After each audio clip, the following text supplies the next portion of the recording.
This is Eagle News Canada. I am Ken Soterio. Here are this week's top stories. Hurricane Franklin unleashes downpour on Mexico. Earthquake wrecks beauty of Zhuhai-Zhaigao National Park in southwest China. U.S. President Donald Trump issues stern warning to North Korea and its leader.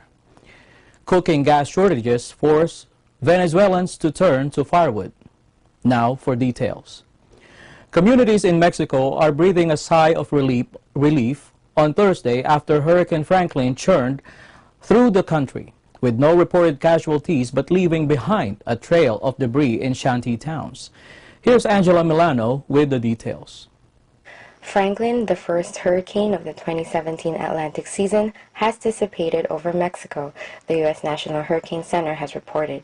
The Miami-based weather forecaster said the Mexican government has discontinued all warnings for Franklin, which is located about 20 miles north-northwest of Mexico City, with maximum sustained winds now reduced to 30 miles per hour. Muy fuerte el aire, viento y algunas cosas igual los techos se cayeron y aparte pues el agua estaba muy fuerte y los ríos crecieron en algunas partes. Locals are now coming out to inspect the damage for themselves, with roofs blown off houses and reports of swollen rivers. Worst affected states include Puebla and Veracruz, but authorities in these regions of the country are hailing preventative measures for avoiding any loss of life. However, some residents living in mountainous communities say no assistance came for them when Franklin touched land in Mexico. Tenemos saldo blanco después de esta contingencia que esperábamos que golpeara muy fuerte a nuestro municipio. Gracias al trabajo coordinado en prevención desde hace muchas horas, podemos decir que no hay una novedad importante que reportar. Franklin has now weakened to a tropical storm, but heavy rains continue to fall over central Mexico, raising the risk of flash floods and mudslides in the mountainous terrain. Reporting for Eagle News, I'm Angela Milano, 1 with 25. Thank you, Angela.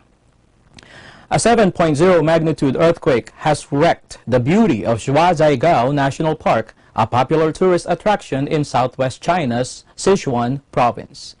The earthquake hit Zhuhai-Zhaigao County, killing at least 20 and injuring 507 as of Thursday afternoon.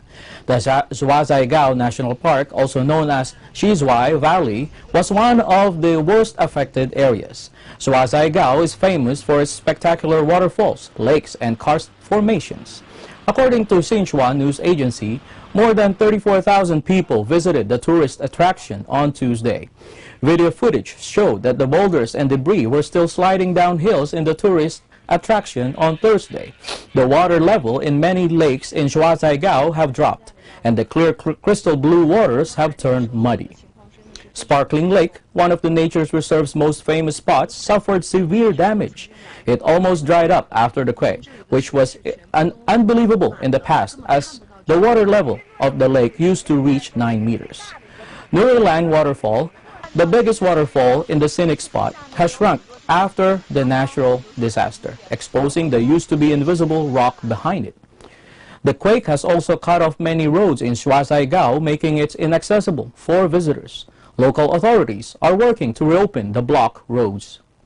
Zhuhai-Zhaigao is a popular tourist destination in the mountains on the eastern edge of Qinghai Tibet Plateau. It is part of the Tibetan and Xiang Autonomous Prefecture of Aba and is known for its ethnic minority communities, mountainous landscape, and stunning scenery. The Zhuhai-Zhaigao Nature Reserve covers 720 square kilometers and includes plateau lakes, waterfalls, and mountains. It has been open to tourists since 1984. President Donald Trump on Thursday sternly warned North Korea against attacking Guam or U.S. allies. Raisa Mangilit reports. President Donald Trump sternly warned North Korea against attacking Guam or U.S. allies after Pyongyang disclosed plans to fire missiles over Japan to land near the U.S. Pacific territory. Trump also took specific aim at North Korean leader Kim Jong-un. Obviously, we're spending a lot of time looking at, in particular, North Korea, and we are preparing for many different alternative events at North Korea. He has disrespected our country greatly. He has said things that are horrific, And with me, he's not getting away with it. He got away with it for a long time between him and his family. He's not getting away with it. It's a whole new ballgame. North Korea's army will complete the plans in mid-August to fire 4 intermediate-range missiles over Japan to land near Guam, when they will be ready for Kim's order, state-run KCNA news agency said. The plans call for the missiles to land in the sea 30-40 kilometers, 18 to 25 miles from Guam. Tension in the region has risen since the reclusive communist country, which staged 2 nuclear bomb tests last year, launched 2 intercontinental ballistic missile tests in July in defiance of world powers. Trump has said he will not allow Pyongyang to develop a nuclear weapon capable of hitting the United States. I would like to denuke the world. I know that President Obama said global warming is the biggest threat. I totally disagree. I say that it's a simple one. Nuclear is our greatest threat worldwide. Not even a question. Not even close. So I'd like to denuke the world. I would like Russia and the United States and China and Pakistan and many other countries that have nuclear weapons, get rid of them. But until such time as they do, we will be the most powerful nuclear nation on Earth by far. Reporting for Eagle News, I am Raisa Mangilit, 1 with 25. Thank you, Raisa. Residents in crisis-hit Venezuela, a country with the world's largest oil reserves, have turned to cooking with firewood due to a chronic shortage of home cooking gas. Finding domestic gas tanks has become increasingly difficult, a problem that oil industry analysts attribute to slumping oil output in the OPEC nation, which is struggling under an unraveling socialist economy. Venezuelan homemaker Carmen Rondon says she has been left hoarse from breathing smoke, but added that gas is too expensive. La sed del gas, pues aquí son 2-3 meses que le falta a uno el gas. Y cuando uno lo consigue, tiene que repagarlo. Tiene que repagarlo porque eso es mucho lo caro. Hacer una bombonita de 18 litros nos sale hasta en 20.000 bolívares. O sea, porque tenemos que estar pagando el gas, repagarlo. Y entonces por ese motivo, pues entonces nosotros cocinamos con leña. 9 out of 10 Venezuelan homes rely on tanks for home gas usage, with only 10% receiving it via pipelines, according to official figures. The government launched a plan 12 years ago to bring some 5 million households onto the natural gas network, but was unable to follow through. State oil company PDVSA says the problem is due to difficulties in distributing tanks amid 4 months of anti-government protests in which its trucks have been attacked. Long lines to buy cylinders have spurred protests. Demonstrators in May burned 22 PDVSA trucks in a single day in response to the shortages. Yo sé que eso es malo para nosotros, para la salud. Es muy malo cocinar con leña porque usted sabe que eso nos afecta a los pulmones, eso lo hace llorar a uno, eso le da dolor de cabeza, nos da muchas circunstancias la cocinada con leña. The company says it is now distributing gas cylinders at night and before daybreak due to such protests, which also includes roadblocks that prevents free movement of vehicles. Venezuela's socialist economy has been in free fall since the oil price collapsed in 2014, creating shortages of everything from diapers to cancer medication and spurring inflation to triple-digit levels. President Nicolas Maduro says he is the victim of an economic war by the opposition and says violent street protests are part of an effort to overthrow him. Coming up, Quebec border camp swells with asylum seekers from the U.S., many of whom are Haitians. Canadian diplomat in Cuba is treated for hearing loss and headaches. Chinese and Canadian foreign ministers meet to consolidate bilateral relations. Eagle News Canada will be back shortly.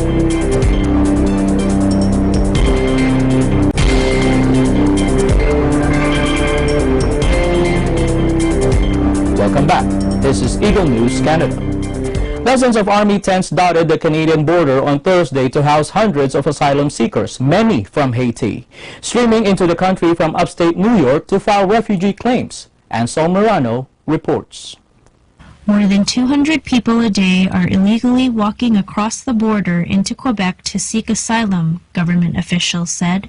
Over 4,300 asylum seekers have crossed illegally into Canada in the first half of this year, with some citing U.S. President Donald Trump's tougher stance on immigration. Canada's military has set up heated tents in St. Bernard-de-la-Colle, Quebec, to house up to 500 asylum seekers as they undergo security screenings near the border. Officers from the Canada Border Services Agency and the Royal Canadian Mounted Police have also been redeployed to the area to provide additional assistance as authorities grapple with the influx. Reporting for Eagle News, I am Ann Salmerano. I am one with 25. Chinese Foreign Minister Wang Yi met Canadian Foreign Minister Chrystia Freeland in Beijing for the second annual China-Canada Foreign Ministers Dialogue. Here's Lynn Espiritu with the details. On behalf of China, Wang Yi extended a warm welcome to the Canadian Foreign Minister. Wang said Canada is among the first Western countries that established diplomatic relations with China.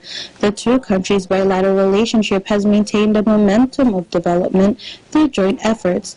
Currently, China is Canada's second largest trading partner, and Canada is an important destination of China's tourists, students, and enterprises. 特别是去年两国总理在1月之内实现了互访，这无论是在中加的关系史上，还是在国际交往当中，都是非常少见的。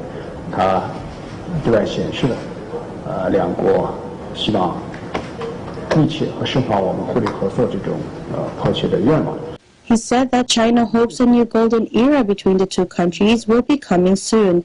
Wang also expressed his confidence in the positive attitude of Freeland to promote the development of the bilateral relationship, especially the strategic cooperative partnership. Freeland said the bilateral relationship is a priority for Canada. This is a priority relationship for Canada. Canadians in general are proud of our long history of an independent and particular relationship with China. She added that the establishment of annual high-level dialogue mechanism between the two countries was a sign of the important relationship between China and Canada. According to the Canadian Ministry of Foreign Affairs, the bilateral trade volume between Canada and China reached $64 billion in 2016, and their two-way foreign direct investment stood at almost $27 billion at the end of 2016. China is Canada's fastest-growing tourist market and the biggest source of overseas students.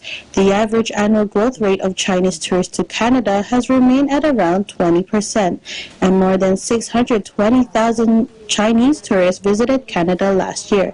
Chinese make up the largest group of international students on Canadian campus, totaling about 180,000 this year. Reporting for Eagle News, I am Lynn Espiritu, and I'm one with 25. The Canadian Foreign Ministry said it is investigating reports of a Canadian diplomat from its embassy in Havana suffering headaches and hearing loss.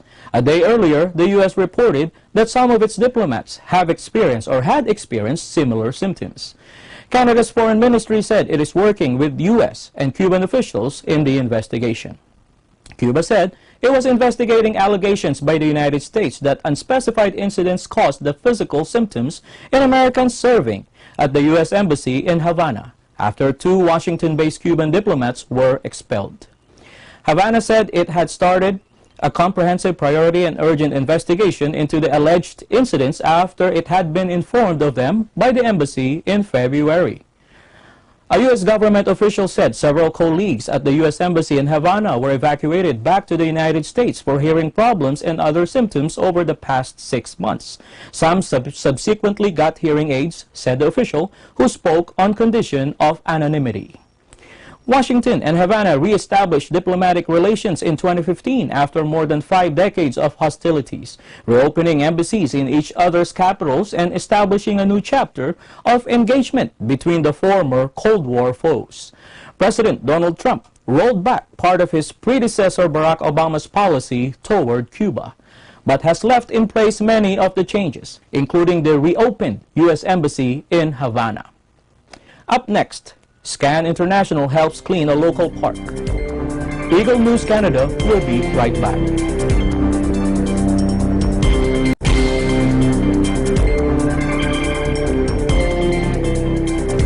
Welcome back. This is Eagle News Canada. Here's Kathleen Cruz for entertainment this week. August 16 marks the 40 years since the death of the king of rock and roll, Elvis Presley, in his home in Graceland, Memphis, United States. Born in 1935, he began his career as a musician at the age of 19, merging rhythm and blues with country and popularizing the rockabilly sound. It wasn't until 1956 that Presley had his first breakthrough hit, Heartbreak Hotel. The song instantly skyrocketed to #1 on the American charts and was hit around the world. Other classics like Hound Dog and Don't Be Cruel hit soon after, and his popularity soared. Presley was then signed to star in Love Me Tender, the first of many movies he would make. Presley began his 2 years of military service in 1958 and was stationed at Friedberg Army Camp near Frankfurt in Germany. Despite efforts made by the Pentagon to get Presley into a special unit where he'd serve as an entertainer for the United States military, the superstar insisted he be treated like any other soldier. He went from making millions each year to earning $78 per month as G.I. Presley. Presley met his bride-to-be 14-year-old Priscilla Belew while based in Germany.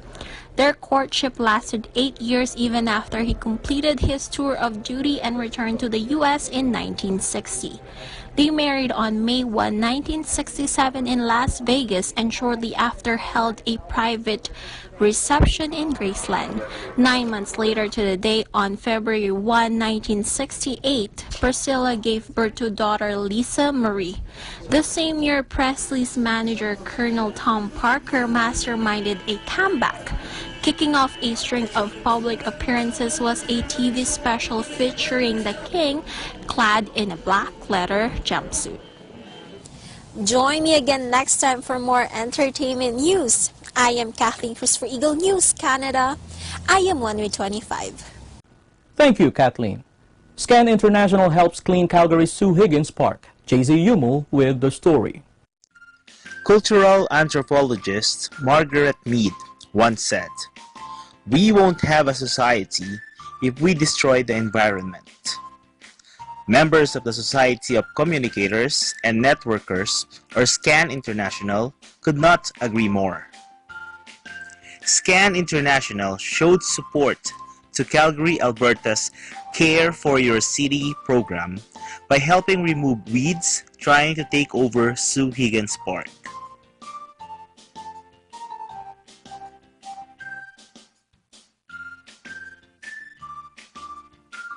SCAN member Nelson Hurada said, "This is part of the Iglesia Ni Cristo's effort to help the community." So, ginagawa po natin itong ganitong pagtulong sa City of Calgary para sa yung ikaayos ng environment. Kasi unwanted weeds po ito eh. Hindi po kailangan sa environment. So, pinipigilan natin ang pagdami. Iglesia Ni Cristo minister, Brother Christopher Salavit, said, "This effort to help clear the park of unwanted weeds is a gesture of love for the city." Today, the SCAN members in Calgary region have united themselves here in Sue Higgins Park to prove our love not just for our fellow men but also for our city by removing the weeds and maintaining the cleanliness of the city where we live in.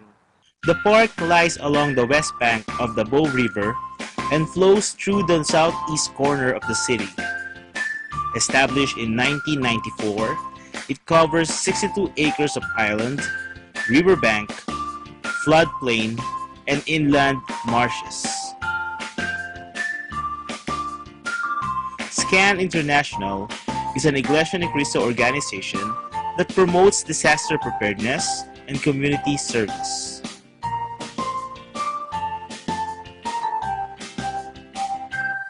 Reporting from Sue Higgins Park, Alberta, Canada. For Eagle News, I am JC Yumul.